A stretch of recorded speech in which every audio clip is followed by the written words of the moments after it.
and welcome to my presentation. Today, I'm going to talk to you about the journey that my team and I have gone through on our quest to raise awareness for the environmental, economic, and social impacts of the petrochemical buildout in the Ohio River Valley.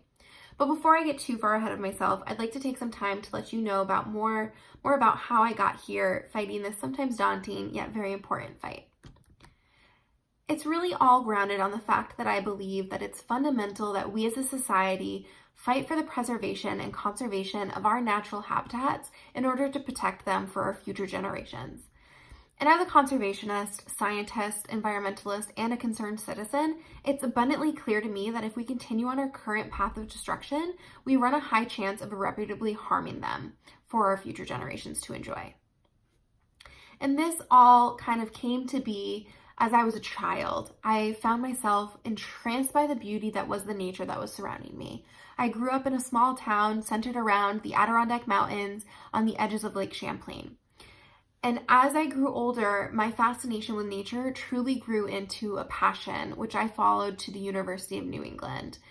And while I was at the University of New England, I studied marine science and secondary education in order to pursue a career here in Washington, D.C. for environmental policy and conservation. And while here pursuing that career, I was able to work myself up to associate director of a small marine conservation organization after a few years of pouring every ounce of my being into my work. And while in this position, I was able to fight this honorable fight alongside of a very strong coalition of conservation organizations in the area against offshore oil drilling along the East Coast. And we fought this fight passionately until the appropriate protections were passed back in 2016. And although this fight was emotionally and at times physically daunting, I believed to my very core of cores that it was essential in order to protect the local coastal communities and the marine ecosystems that were threatened by this offshore oil drilling. And during this large, daunting fight, I was able to better connect and fully comprehend the relationships between this offshore oil drilling that was the monster of my life, terrestrial drilling and fracking that I was so often acquainted with from my home state of New York, and plastic pollution and marine debris that I studied so deeply during my undergraduate career. And during this time of transformation, I was able to better understand that I could take my fight to a much larger stage than I ever imagined comprehensible. And in the pursuit to do just that and take this fight to a larger stage, I landed in my current position as the campaign strategist at the Climate Reality Project. And I'm proud to say that while in this position and during this campaign, I fully believe that this campaign has been able to elevate the health and the economic impacts of the petrochemical buildout in the Ohio River Valley, as well as the threats posed by petrochemicals and plastic pollution and ethane cracker plants generally, in a way that many other traditional environmental campaigns simply haven't. But before I dive into my campaign plan too much further, I really want to give you a very basic understanding of what an ethane cracker plant is, because I know that they are a mystery to so many people. So essentially, an ethane cracker plant is a fossil fuels industry's latest endeavor to continue to take advantage of disenfranchised, vulnerable communities by securing them into a dirty energy economy. Ethane cracker plants bring with them extensive supporting infrastructure to the area, which then further pollutes local air and waterways past the pollutants that are expressed from the actual facility itself. And now, these facilities are located multiple areas in the US as well as globally. And so we were able to take some of the instances and locations where these similar buildouts have occurred and take those lessons learned and apply them to the creation and the implementation of our campaign. One of those instances was specifically centered down in Cancer Alley, which is an area down between Baton Rouge and New Orleans, and it's hyper-focused on the river parishes of Louisiana. And in this area, it's one of the most well-known petrochemical facilities in the US because of its size and because of the health impacts that have arisen in the last 10 to 25 to 50 years because of the pollutants that are coming from these facilities. However, there were also positives that we were able to take from this area and deeply ingrain into our campaign. And that positive came from a 2013 study conducted by Gregory Berry, where he found that if you took these local communities and you were able to provide them with increased awareness of their risks, both their justice risks, their environmental risks, and their health risks, and combine that with the easy accessibility of a strong activist contingency or community, you would then have elevated political and social power movements within these empowered communities so that they could better advocate for their community rights in the face of these large fossil fuel industries. So we took this lesson learned and truly put it as one of the core elements of our campaign, which I will now explain. So our campaign is built on a very daunting task of taking down a large fossil fuel infrastructure. And so we built it around the easy access points from the get-go. We knew that in order to build a facility like this, you had to get permits from the federal, the local, and the state governments. And we knew that those were going to be our opportunities to strike and strike hard. But before we could figure that out and set our plan that way, we of course had to do our background research. We had to know how the area responds to climate change, how the local communities view climate change, how these industries view the local area, and why these local industries chose the communities that they did, and what constituencies of those local communities would be impacted most and who would rely on these facilities, so that we could have a better understanding of the lay of the land before we even went in. And then our next step was to get to know the local organizations better. Who was already on the ground working on these issues? Who was on the ground working with these communities? And then who was working on supporting issues? Before we wanted to come in and start implementing our campaign, we wanted to know who was on the ground, how we could build relationships with them, and how we could leverage the work that they're doing to better support their work while also fighting our fight and using their support to fight our fight. And once we were able to do just that and truly get a lay of the land and understand who was there, who they were fighting, what was being fought for, we were then better to understand and rationalize the problem at hand. And we needed to map it out though. We needed to know exactly which problem we wanted to focus on and how we were gonna go ahead and find our solution for that problem. So we chose the build out of the ethane cracker plant. And with this build out, we then built SMART goals around this problem that we found. And this problem could really range if you were putting together a similar campaign from an ethane cracker plant just alone to the petrochemical build out like we did to a pipeline running through your community. Really any of the supporting infrastructure is the appropriate size to focus a campaign on, but because of the grave risk that the communities were facing, we chose to kind of take a step back and truly focus on the entire petrochemical build out.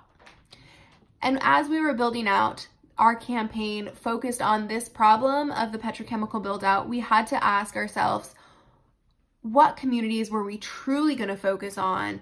Who will be impacted the most? And what communities' livelihoods are put at stake and who will be directly impacted by these facilities so that we could then better build our tactics to get positive, measurable solutions out of this campaign. And in this same process, we had to set this all to a timeline. We had to identify why this problem was urgent and why this problem was so urgent that the community needed to address it now. And of course, we came in and the construction for the Shell ethane cracker plant in Beaver County had actually already begun and had received the majority of the necessary permits. So we were able to come in and there was a clear sense of urgency. So we narrowed down on some of the supporting infrastructure in the Falcon pipelines and some of the storage wells over in Ohio. And once we were able to do that, we were really able to kind of consider what tactics could be taken and what our local communities could do to help protect themselves from the impeding future of the petrochemical facility. And once we were able to do that, we really set some SMART goals, which are specific, measurable, attainable, realistic, and time-bound. And we also got to know who our allies were so that we could better achieve those SMART goals. And it was critical for us to set these short-term and intermediate goals so that we weren't getting defeated. Ultimately, this is a very long fight going up against a petrochemical industry, and you need to be able to reassure your volunteers and my campaign staff that they were making progress without having a petrochemical industry denied a permit or something along those lines.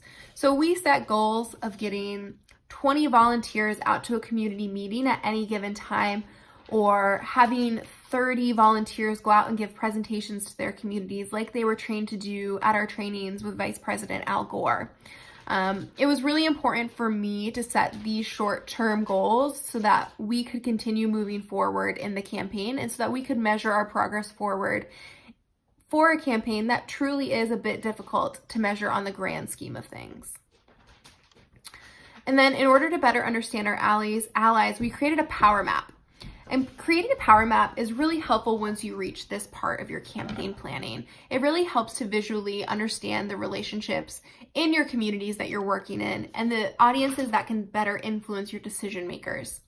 We also relied heavily on the spectrum of allies, which we used to figure out in the region, since the region is so conservative, you often think people are on one side. They're either with you or they're against you. But when we came into the region, we fully realized that everyone was truly on a spectrum.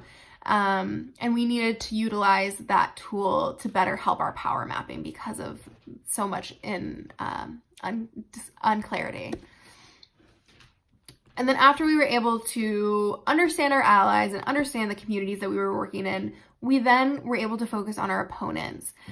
And we really wanted to identify their strengths, their weaknesses, their arguments, and the constituencies that will be important to them in the long run so that we were able to better address not only this current petrochemical build out, but also large-scale fossil fuel construction projects in the future, because it's really necessary to ensure that our messaging was respectful of the livelihood of the people dependent on these facilities so that we could effectively advocate for just transition so that we could support the entire community.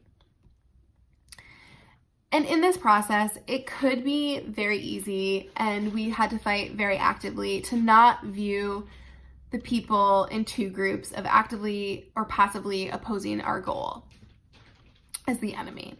And we needed to realize that we'll never be on the same side as the large multinational fossil fuel companies who are honestly advocating for profit over the planet and over people. But it's critical that we saw our local community members who supported these facilities not as the enemy, because we needed to understand their goals and their motivations and their arguments. And we needed to make sure that we didn't belittle this. People need to work to pay the rent and to support their families. And these facilities were an end to that mean. They were jobs in the eyes of many people, and they still continue to be so. So we needed to really evaluate those short-term and permanent employment opportunities that were coming along with these facilities and make sure that we were addressing this in a viable way so that we were supporting all of the community going forward for a just transition. And then after we were able to set those SMART goals and understand our allies and understand our opponents, we were then able to really activate our volunteer base, which at Climate Reality is structured in a chapter structure. So we wanted to make sure at this point that our campaign objectives were clear, it was on an ideal timeline, and we really made sure to assess that we had the accurate resources that were necessary to make this campaign happen in a successful way by having a written out campaign plan with our SMART goals. So when we were able to activate our volunteers, we were then able to have our volunteers create their own campaign plans based on our larger campaign plan and plug in tactics that flow directly from the strategy in terms of their audience interests, because they were focusing in unique communities. And because we had such a large group of diverse volunteers focusing on diverse communities, we were truly able to have a rather large reach in the area, in the region between Pennsylvania, Ohio, and West Virginia, and continue to have that reach. And truly, that reach is growing on a daily to weekly basis as we build in new volunteers into our fold. And we do that by visiting local farmers markets and fairs. We visit community groups. We visit church groups. We go to local college campuses. We have our college campus leadership corps that we have activated in local communities to better educate not only their campuses and the students and the professors that are located within their academic institutions, but also the surrounding communities that rely heavily on those universities. And of course, we also rely on social media to raise awareness and education within the area through our volunteers.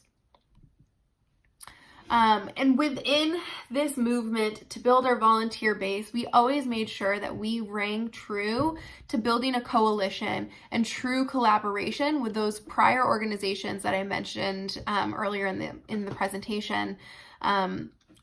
Building a coalition is essential to a movement this large. There is no way to succeed without having a coalition of support behind you when you are facing such a large institution in a fight like this. So it's often very easy in these environmental fights to really silo each other out between environmental organizations without collaboration or even a bit of communication. But that's not only an inefficient way to use your resources like times and volunteers and funding, but it also doesn't end in lasting meaningful change.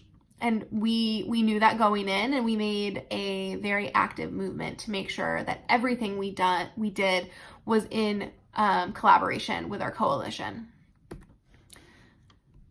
Once we were able to cement all of those aspects of our campaign, we were then able to activate our volunteers and have our volunteers activate their volunteers to go out and speak with the local decision makers and show up to those permitting hearings and write those letters to those the permitting studies and request further scientific research on set key issues that were issued in the permit applications.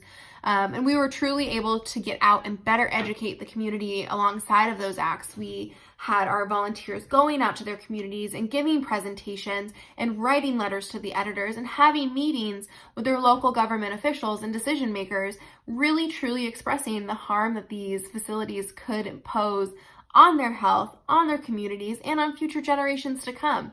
This area is deeply rooted in a dirty energy history, and it doesn't want to be. We're actively spinning this narrative of a cleaner, greener future for the Ohio River Valley, and it's getting that message to stick with the decision makers in the area and understanding that there is a clean alternative despite the barriers that they might face. They might face social barriers, cultural barriers, economic barriers, political barriers, but there is a way around them. There are cleaner alternatives, and we are doing just that through every means possible through our volunteer base. And of course, overcoming these obstacles isn't easy, but they require creative solutions, and we're willing to find those creative solutions. And these wonderful communities in that area that are just so hungry for a cleaner alternative are able and more than willing to come up with these creative solutions alongside of these decision makers if they're just willing to listen. And of course, this campaign is still very much active and still going, but we've built into our campaign plan, and I think it's important here to bring up that if you are fighting this fight and you are able to secure a win, that there is an appropriate way to go about it, and always being mindful of those community members that relied on these jobs that come with these supporting infrastructures, but understanding that building a campaign plan is building it from start to finish, but understanding that there's some flexibility there. You want to make sure that no matter what you're doing, no matter what your win is or what your win isn't, that the entire time you're fighting this fight, you're standing up for the values that you believe in and that you believe are necessary for future generations to succeed. you want to make sure that you're making it clear that not only the environment is winning when these facilities are disrupted, but that the local communities are winning and that they will ultimately thrive because of this. You want to get loud, you want to get proud, you want to share the news.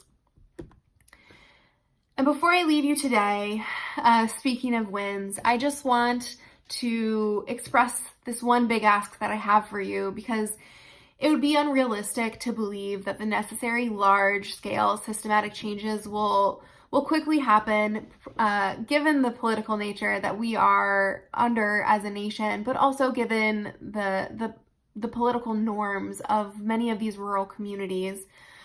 We need to fight and we need to push for healthy and thriving communities free of fossil fuel industries and petrochemical facilities, so that our future generations can thrive in a healthy environment.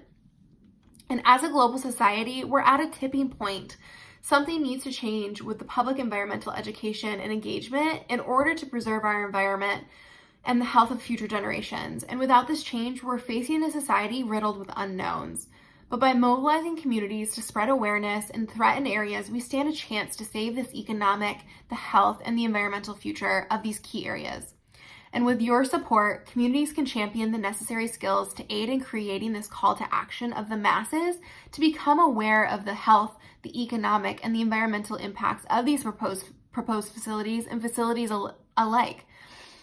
There needs to be a strong demonstration through public displays, through education programs, through advocacy, and other means that shows that policy should be based on science and not just financial incentives so often offered by these fossil fuel industries.